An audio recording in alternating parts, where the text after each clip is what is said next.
Okay, what are you doing today? What were you doing yesterday? I bet you were doing all sorts of fun activities that you look forward to for a whole year. Why, a month ago, 2 months ago, what were you asking yourself? When can I do the oven? When? Soon. I can't wait. Is that really how it went? So many people dread Pesach. So part of the dread is that it is hard work. But there's something else that makes it happen. It's that we don't always appreciate what's going on the inside as we're working from the outside. So I want to tell you something. The difference between work and fun isn't that work is hard and fun isn't. There are people who have fun and it's very hard. There are people who go on multi-mile treks in the heat. It's fun because there's inner exploration that's taking place at the same time.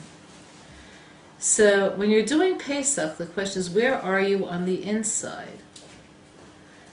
Purim was just a short time ago. I was in shul in the morning, and a friend of mine leaned over and said, I hate Purim. Now, what's the dumbest thing I could do next? I did it. I said, why do you hate Purim? So she said, the drunkenness, the rowdiness, the schmutz. She doesn't hate Purim.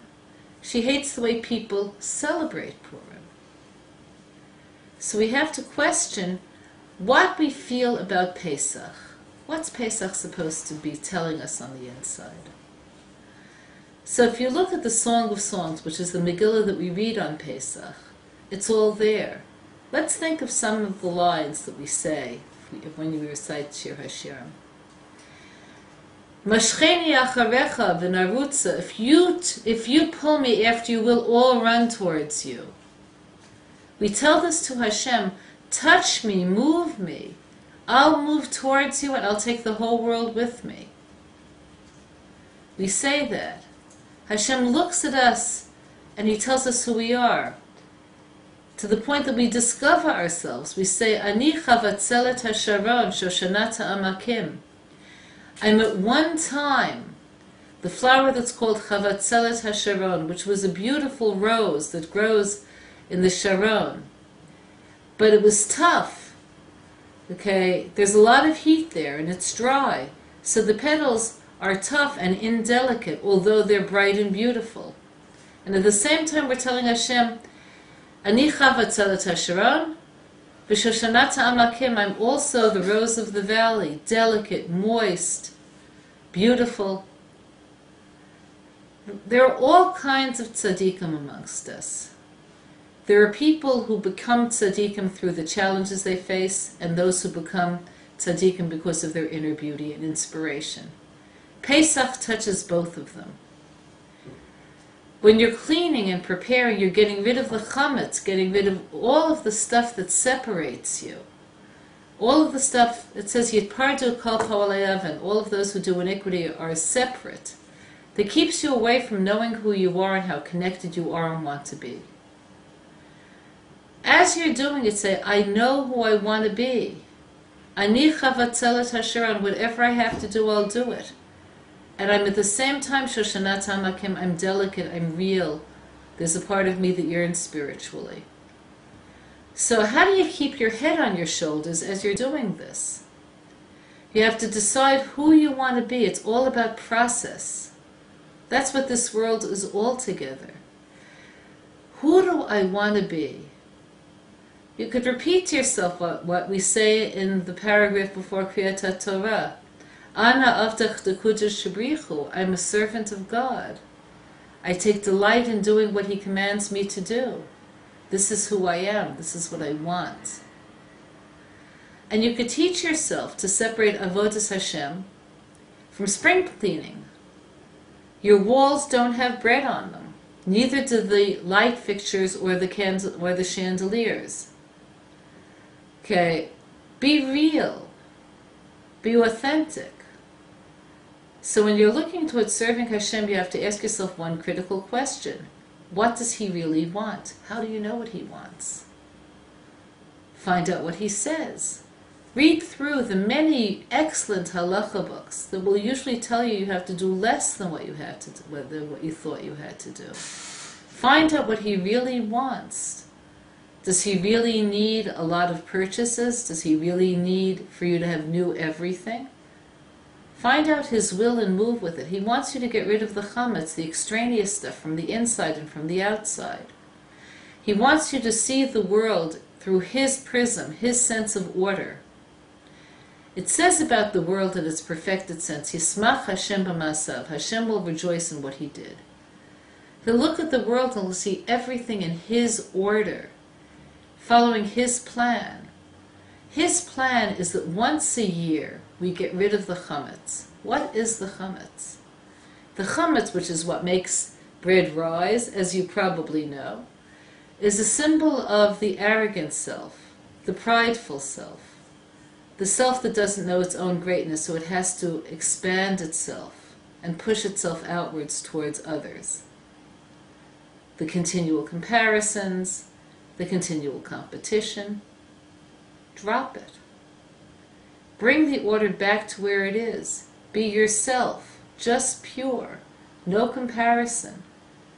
No, well, I'm this, and no, I'm. Stop self-describing. Go down to the core. The hard work helps you get there. But what helps you get there more is knowing what Hashem wants. He wants you to reduce the gaiva on the outside and the inside. That means in your relationship with your family, it's time for some humility. Humility doesn't mean low self-esteem. It means seeing the other as important as you are. As you're cleaning, reflect on that. As you're purchasing, reflect on that. Reflect on the unity that Pesach brought us to. We all went out together. All the Jews who left were called Tzvaot Hashem, Hashem's army. Reflect on that. People who aren't exactly like you, but they share your inner core, your will to be like Hashem and to follow him. Reflect on where this is taking you. The liberation wasn't an end in itself. Moshe never said, "Let my people go," like it says in the hymn. He says, "Let my people go to serve God in the desert." Remember that the liberation is a means towards an end. The sages tell us that Pesach, even though it's not in chronological order, as I'm telling you, is the time of the final defeat of Amalek, all of the doubts. We saw nature turn upside down. We left with no doubts. The source of doubts in most of our lives is what? Our fearfulness, our need for status, our lack of trust in ourselves that causes us not to trust our lives, not to trust Hashem. Let go, get rid of the chametz, get rid of the gaiva. And be sure that you do it with a smile on your face, because you're moving forward and you're getting where you really want to go. Let it take you exactly where you want to, and don't be afraid of the work. I'm going to be talking to you about spiritual preparation for Pesach. Right now, most of you are in the middle of physical preparation for Pesach. You may have begun months ago, or weeks ago, or days ago, okay, whatever. How do you prepare spiritually? So let's talk about where the Jews were at in Egypt. What was their spiritual preparation? Their spiritual preparation actually had two aspects. One came from above, the other came from within. What did God do for them to get them ready? There's what you'll want to hear and what you won't want to hear. There were the terrible years of servitude and pain. What did that do for them? It reintroduced themselves to themselves. It made them able to look at themselves, not categorize, what am I? I'm a teacher, I'm an accountant, I'm a lawyer. They were to look at themselves and see themselves because there was nothing else left. And then there was something more. He showed them wonders and miracles. The miracles restored a certain something that we'll call spiritual balance. Made them see reality. But for them to get out, something had to happen from their side. Because there's a rule in spiritual reality, this is very relevant for us in our lives, which is everything that happens from above has to have a source below. An awakening below causes an awakening from above. So before they're going to actually leave on that fateful day, they had to offer the lamb as a sacrifice, and in order for that to happen, the men had to go through Brit Milah. What was that about? So, the Pesach offering, the word for an offering is korban, which comes from the word karov, which means near. They had to take what was far and make it come near. The animal self could be very far. Every one of us has an animal self. The spiritual preparations for Pesach have to do with taking the animal self from within yourself and drawing it near. We've had 2,000 years of suffering. We've come to know who we are and who we aren't.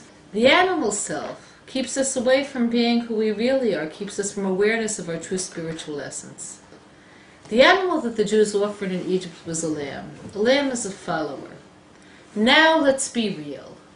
You're in the kitchen, you're cleaning the fridge, you're going behind the rubber gasket.